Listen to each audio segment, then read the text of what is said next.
There's a saying that people fear what they don't understand. What did you fear before you understood it? Thunderstorms. I was terrified of thunderstorms and tornadoes when I was a kid. That I would fear puke if I saw dark clouds. One day in second grade, it stormed during class and I ran to the front of the room to throw up in the trash can. My teacher sent a couple of books home with me about how thunderstorms and tornadoes work. After reading the books, I became fascinated and excited by storms instead of helplessly terrified. Iron lungs. I had no idea what they were as a child. All I knew is that people went inside of them. Turns out, they're a pretty fucking neat solution to a serious problem. I read a really interesting article on the BBC back at the start of the year. Just try to find it, but I can't. It was about a few people who still use one, their stories and challenges. I believe some could still live a fairly normal life during the day, but one of them was in more permanently. The biggest concern was one part that they may need to replace soon. Being the new guy in any situation, such as a job, club, friend of a friend, etc., can be nerve-wracking trying to get to know people and figure out the mood so you know what to avoid to piss people off, until you get more comfortable within the situation. A previous housemate of mine was like this, to the point where she just wouldn't go to events where she wouldn't know more than one person at it. The kicker is that she's always invited me to things with people I didn't know. I usually did take her up on her offer, being the extrovert that I am, but if it was a place I didn't want to go to, she was obsessed with this one awful bar, or I wasn't in the mood to go out, she'd get into such a strop with me. The best was when there was an event I was going to. She said she wasn't sure if she was going to go.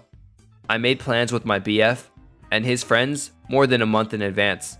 At the last minute, she wanted to come, so I told her to join me, my BF, and his friends. She refused and seriously tried to get me to change my plans, to the point where it became a heated discussion between us. She tried to play the "you're putting a boyfriend before friends" card. Weirdly enough, meditation. When I first heard about it a few years ago, I thought it was a cult-like activity. I felt very uncomfortable when people would suggest it as something I should try, when of course, it is not only completely harmless and practiced daily by all sorts of people, but also really helpful. I always told my students, 5 to 10 years old, that meditation is an exercise for the brain, just like jumping jacks are an exercise for the body. It strengthens our thought process and allows us to regulate our emotions in more constructive ways. Being able to separate thoughts from feelings and feelings from facts. The goal of mindfulness is so important. I think if skeptics gave some guided meditation a try, they'd be quite surprised.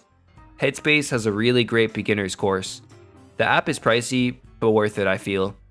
They also have a YouTube account with some of the content, and they just did a documentary with Netflix. Hell, I saw a link once where someone pirated it all and put all of the stuff in a Google Drive. Lol. Psst. Teachers get it free. Microwaves. Growing up, there was about 7 years where we didn't have a microwave. Since I didn't use them, I started to really think that something that could heat up food so damn fast had to use some unhealthy means to do so. Now, after 10 years in the STEM field, I can confidently say that I don't fear microwaves anymore. Outer space. Boyfriend and I are watching too many movies because we're inside. I love horror and he doesn't, and I spent a few weeks trying to convince him that movies like Contact and Apollo 13 are absolutely terrifying. They're not. I was too young to follow them once, and could only pick up on the tension in each scene. Of course, I'm nowhere near understanding space. I work in marketing, but my awareness of the genius of most people who work in space discovery has only increased with time. We are in much better hands than I once suspected to be. Blindness. I was prepared for it in a sense, since I can remember. I knew I'd go blind, but nothing really prepared me for the moment I fully lost my sight. It was horrible, but after I came to terms with it, I have come to understand that it is a unique and beautiful part of myself that I would never change or trade away. As someone in the mental health field, suicide. Can't say I fully understand it, but I am vastly more capable than I used to be of coming alongside someone who is hurting so bad that they would want to take their own life. It scares me, but it's also an honor when my clients are willing to let me journey through the dark with them. Rejection. I think people are so terrified of it because they view it as there must be something wrong with them, or project their own insecurities about themselves in order to validate the rejection. Truth is, there probably isn't an important reason they said no, and it most likely isn't because of any issue with you. They didn't hire you because someone else left a better impression. They didn't go on a date with you because they didn't see you as compatible. None of it matters. What's more important is shooting your shot. You'll go on to regret everything you didn't do, but not everything you did do. Someone saying no to you is not a reflection of yourself, but saying no to yourself most certainly is. Nuclear power. I hated the idea of all that nuclear waste. Then I started doing some research. Turns out, we figured out how to turn spent nuclear fuel into usable fuel and reduce the post-use hazardous radioactive time from 200,000 years to about 250 years. We figured out in the 70s. It cost too much. Facepalm. How hot dogs were made.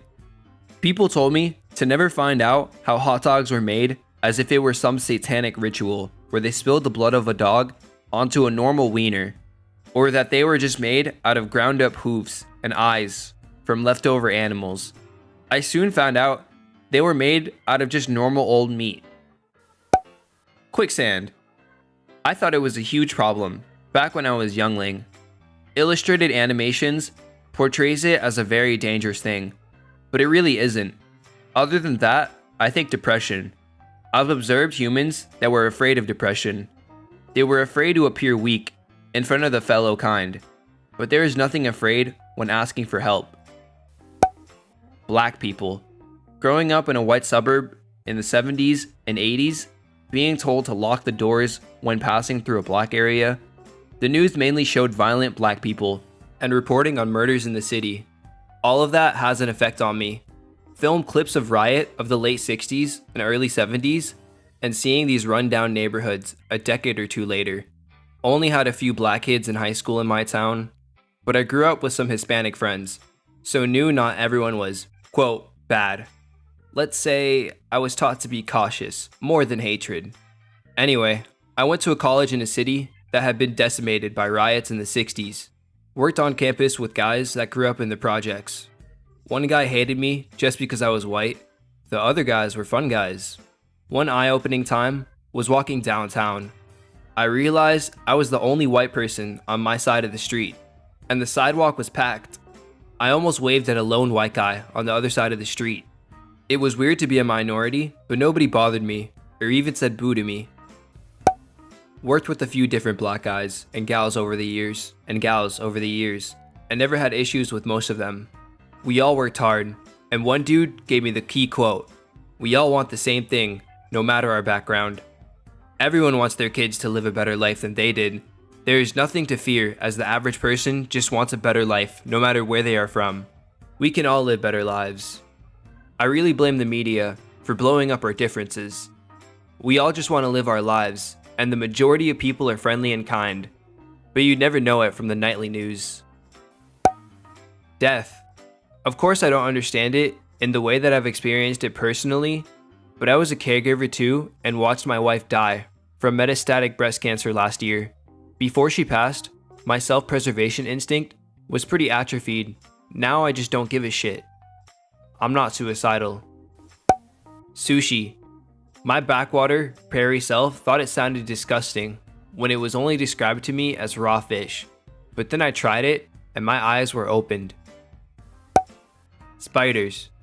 In high school, I was on a trip and saw the tiniest, smallest spider in the grass spinning some threads between the cut blades and thought, this nearly invisible spider is putting absolutely all of its energy, so much so that it will not be able to replicate this soon-to-be web anytime soon, into making a home and a food source for itself in some neatly maintained grass patch at some rest stop in the middle of nowhere off the side of a highway that's probably going to be mowed again at some point, ruining the web. Why on earth should I be afraid of it? And then I proceed to watch it and be sad, thinking of how all spiders' hard work would be ruined the next time they cut the grass. Now every time I see a spider, I just think of how hard they work and how much energy they expend to make their webs, and I don't feel so afraid anymore. Still pretty wary if they get too close to my bed or in the shower though. Gay people. Growing up in the early 90s in deep South Georgia, peers kept telling me about how the gays were going to destroy everything and make us all gay. I was around 11 or 12, so my friends knew what they were talking about. I said something to my mom about it, and she took me with her, where she catered as a side job. I got to run the cheese bar for 3 hours and got paid well. After the night was over, Mom and I were driving back home, and she informed me that I was just at a gay event, for the two hosts had come out and confirmed they were a couple. That was when I realized other 12-year-olds probably aren't the best at commentating on society. TLDR, kid scared of gay people, due to friends. Mom takes kid to gay event to learn the truth about tolerance of different people. Miss you, Mom. The homosexuality inside of me. I acknowledge that I was thinking about women back about 2 years ago, but kind of pretended I had it wrong or something, or that this was all some sort of phase. Whenever the thought of the LGBT community popped in my head, I'd get a weird feeling in my stomach and think of something else. About a year ago, I did come out to 2 people, and I immediately regretted it. I felt like I was lying to them, and felt that I was mistaken, and this was all just a phase of confusion. A couple weeks ago, my sister came out as bi. It was a strange and crazy roller coaster of thoughts for me. Here I was, now hearing someone's story about their involvement in the LGBT community. It was real, and it was now a part of my life. Something about that made me uncomfortable. I didn't get much sleep that night. I felt more sick to my stomach than ever, and I didn't completely know why. I decided this was probably just a regular reaction to a close family member coming out, and that I just had to let it sink in, and I would magically be fine and continue living my totally and completely straight life, in which I, the main character, was definitely and absolutely not gay, right? Days passed, and I realized I'm not wrong. I'm not mistaken. I'm not confused. I'm bisexual. I felt a lot better since that day. I'm so glad that I just took a minute and reflected. Now I'm not afraid. I'm not wrong, and I'm not lying. My sexuality is a part of me, and it's who I am. Sometimes I think about coming out. If my sister could do it, why can't I? While I'm not sure that I'm ready to do it now, I know that someday I will do it, and that day will be glorious. I feared that I wasn't actually saved and God would send me to hell for being gay. I knew it didn't really make sense, but I wasn't sure, and I didn't want to investigate because everyone is so sure that's the case, and I was scared that I'd find out they were right. A TikTok video popped up explaining that Levititious was actually talking about pedophiles, not homosexuals. I looked into it a little more, and well, everyone is fucking wrong, and that set me free from a lot of stuff that seemed to be right, just because the Christian community thinks it is. People swearing. I was raised in an extremely conservative home and have probably never sworn in my life.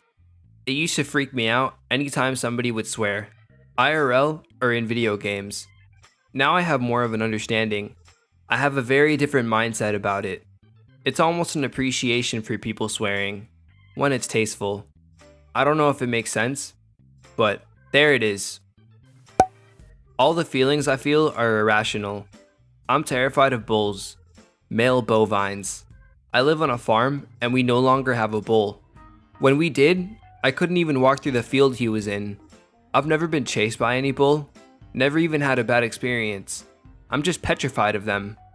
Murky water is another, and while I did have an incident when I was 2, nearly drowning in a swimming pool, and I doubt I'll ever be a strong swimmer, but I have no issues with water in swimming pools or otherwise. Unless I cannot see the bottom, then I'm scared. I'm scared of having my airway choked off. This one isn't irrational, but I understand where it comes from. I have hardened esophagus from GERD, and periodically I get food stuck in there. Horrible things have happened, especially when I then have liquids trying to get down the wrong pipe. People fear what they don't know, not don't understand, in my opinion. Democrats. I was raised in a raising conservative household, and Obama literally wanted communism, and Fox was the only unbiased network, and evolution was nothing more than a flawed theory. My mom asked me what happened to me after I voted for Joe Biden. I told her, I grew up. For the record, I love my parents, and weirdly, we get along great, except for that part. Electroconvulsive therapy. Electric shocks given to people with psychiatric problems. Basically, thought it would be like in One Flew Over the Cuckoo's Nest. Nowadays, I work in the psychiatric field and have seen with my own eyes that it's amazingly effective and that patients are happy with the treatment. Gay folks. Father always bashed gay men since I was a wee toddler. Ugh, I still remember this collage of moments over the years of him making belittling jokes and shit-talking on homosexuals. I carried that till I was about 18-ish. Learned a lot plummeting into the nethers of society. I traveled alone a lot without my father across the country and have met a lot of wonderful people, outcasts, and pariahs. Folks put out just for how they are wired. It also took me a while to not see them as predatory, as my father had insisted they were.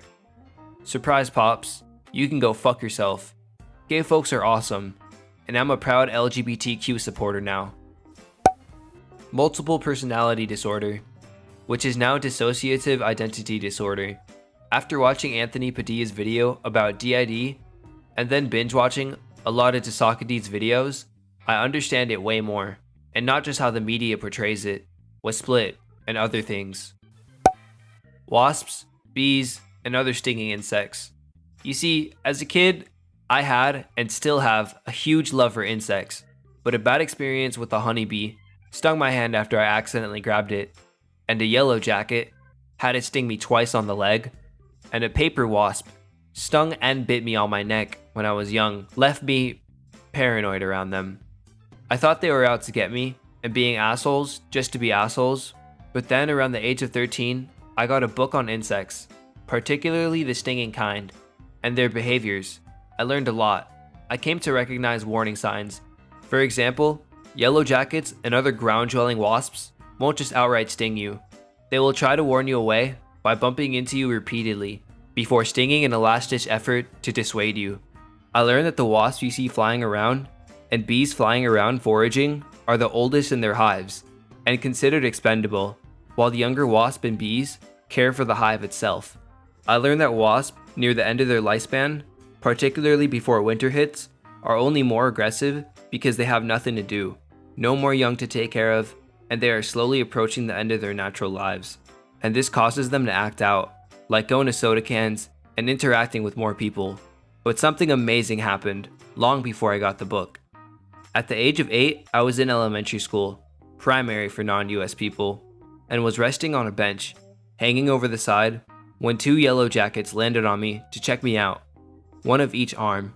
They never stung me, they were simply checking me out, and crawling over, sniffing, etc. Then flew off. This put the idea in my head, they weren't all bad, and I think opened me to seeing them better later in life. Life was very anxious and worried all the time. It stopped me doing a lot of things, until I finally found some clarity and understanding in what I wanted and how to go about it, and the worry fell away. Life-changing. Transgender identity.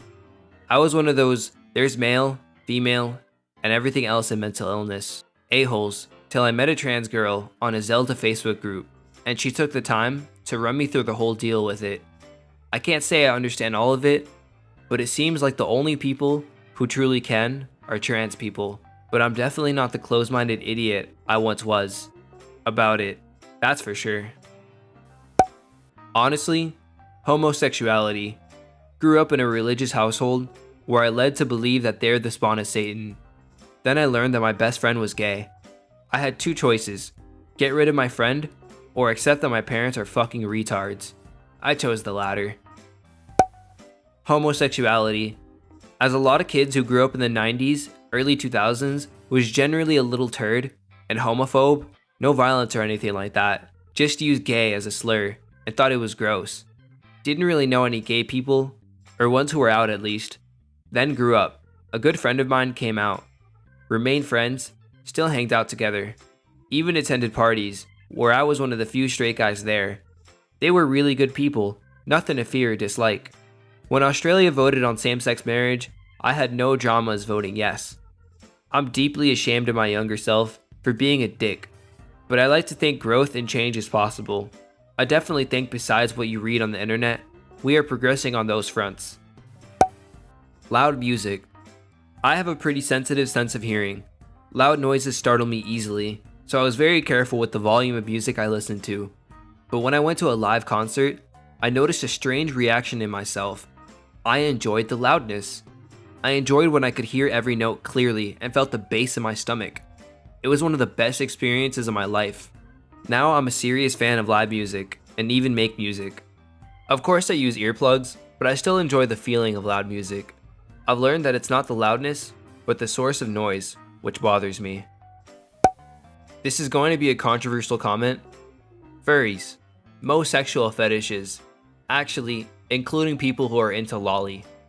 There is a difference between being attracted to drawn characters and being attracted to actual humans. It took me a while to understand that furries aren't trying to fuck your dog and that people into lolly aren't trying to fuck your little sister. My emails always terrified me of what I'll get. Why FAFSA is emailing me? Did I do all my projects wrong? Why is there an email from my professor? Fuck, my bank sent me an email about God knows what? All I had to do is actually read them and see what it's about. But damn did the unknown scare me enough to avoid them as long as possible. Needles. I used to be very curious about docs and health as a kid and loved to go to them and hospitals. But after a messy vaccine where I felt like I was stabbed with needles into a bone in my shoulder, where nothing happened and I didn't feel pain, the feeling of it hitting bone never left me. It turns out it didn't hit bone. I was just too tense. You don't get those that deeply. I've always had very tense muscles, and I think the young nurse seeing me naked due to the other exam had me very nervous as a teen. Since, I became a regular blood donor, but not before I skipped my vaccines for over a decade. My parents forced me to get my blood sampled like 5 times within that time, and it was horrifying. Luckily, someone explained to me how vaccines actually work, and they don't usually go that deep. If it was needed to go deep, they'd choose my thigh or ass. And that was actually the last needle before conquering my fear. Penicillin shot into my upper ass cheek. Made me fucking fly my way home. Anyway, not long after that, I started donating blood, and it's entirely different. It's a teensy bit painful due to the thicker needle, less like a mosquito, and more like the thinnest needle your granny uses to sew with. And also, it doesn't go into a strong area like thigh/butt/shoulder, but directly into a thick vein in your arm, which has to be penetrated as well, which is not easy due to the thickness of its walls. So all that did not help with my fear, due to my weird concept of strong and soft areas. But the people who take your blood obviously look much more closely at what they're doing and stuff, so it actually feels more safe when you look at them doing the deep. Obviously, it's still the worst thing ever having to witness the needle penetrating my soft side of my elbow into a big bloody vein. But hey, I had like 5 shots since, and donated blood 7 times, so I guess I'm pretty much done with this irrational fear. That said, I'm not looking forward to a time where I have low iron, and need to check it again. Traumatized for life. Thanks, Mom.